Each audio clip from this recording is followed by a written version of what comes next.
1954, Thomas Sages opened a small grocery shop in his hometown.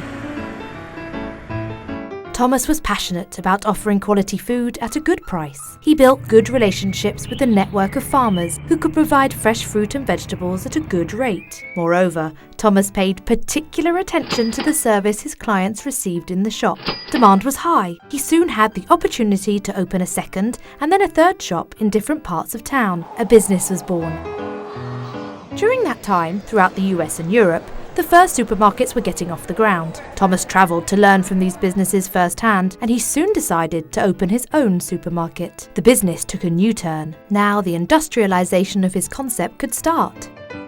Buying land and building the supermarkets required funds. He turned to his family and friends to seek capital, and to his local bank for a loan. His parents gave him part of his inheritance, and one of his friends, David, contributed to a capital increase.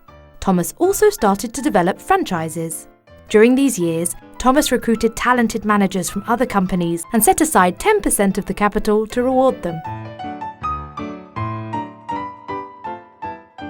Thomas's wife, Martina, always supported him in his ventures. Their friend David was often invited to his home with his wife and only son, David Jr. It was on these occasions that Caroline, Thomas and Martina's daughter, met David Jr. They married in 1976. Thomas invited his children, Charles, Caroline and Timothy, to join him in the business. At the same time, he gave each of his children 5% of the shares in full ownership. The rest was split between the managers, David, Martina and himself. After a few years and a bit of friction, Charles left the business. Caroline was put in charge of the consumer credit division, and Timothy managed a growing number of stores.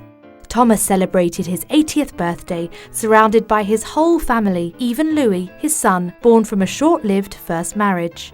Thomas was still very active in the key decisions of the business. However, he was less prone to taking risks and started to disagree with his children on strategic issues. The company was slow to adapt to new market conditions and was losing its drive. From the outset, the business had a legal board of directors consisting of Thomas, Martina and David. When his children joined the company, Thomas invited them to join the board.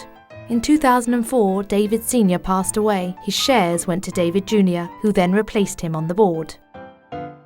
Caroline and David Jr.'s older children, Jim and Lucy, were invited by their mother to join the business. During that time, their younger son Peter had started selling high-quality wines on the internet. He had approached Timothy to talk about possible synergies with the Sages Group.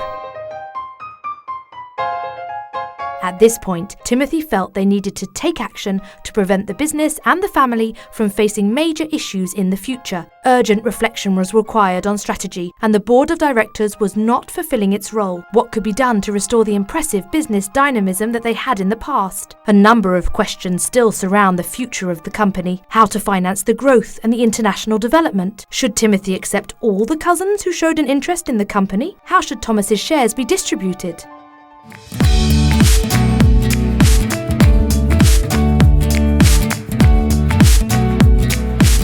Discover all the challenges of the Sages family on the blog kpmgfamilybusiness.com.